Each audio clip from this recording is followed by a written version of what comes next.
របាយការណ៍វិភាគអនុសញ្ញាអង្គការសហប្រជាជាតិស្តីពីច្បាប់សមុទ្រជាខែលដ៏រឹងមាំរបស់កម្ពុជា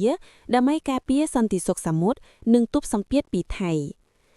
ការសម្រេចចិត្តរបស់កម្ពុជាក្នុងការផ្ដល់សច្ចាប័នលើអនុសញ្ញាអង្គការសហប្រជាជាតិស្តីពីច្បាប់សមុទ្របន្ទាប់ពីពន្យាពេលអស់រយៈពេលជាង40ឆ្នាំ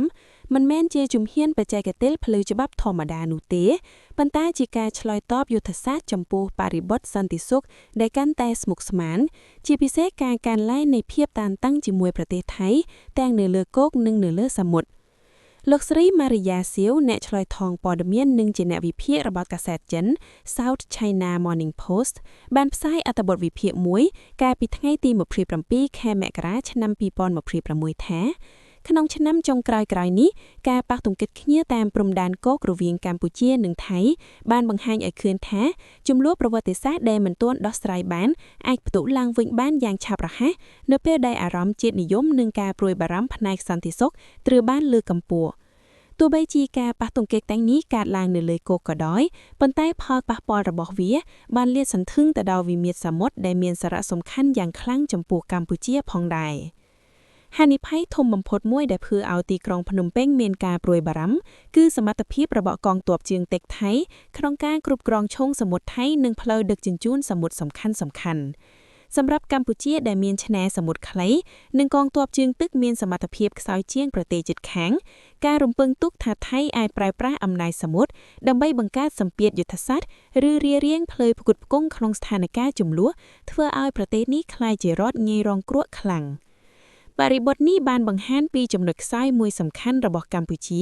គឺការខ្វះឧបករណ៍ការពារផ្លូវសមុទ្រដែលមានប្រសិទ្ធភាពប្រសិនបើពឹងផ្អែកតែលើសមត្ថភាពយោធាដូច្នេះការបង្វែរទិសទៅរកអំណាចផ្អែកលើច្បាប់តាមរយៈអនុសញ្ញាអង្គការសហប្រជាជាតិស្តីពីច្បាប់សមុទ្រត្រូវបានមើលឃើញជាជម្រើសសមហេតុផលនិងមានប្រសិទ្ធភាពជាងសម្រាប់រដ្ឋតូចមួយ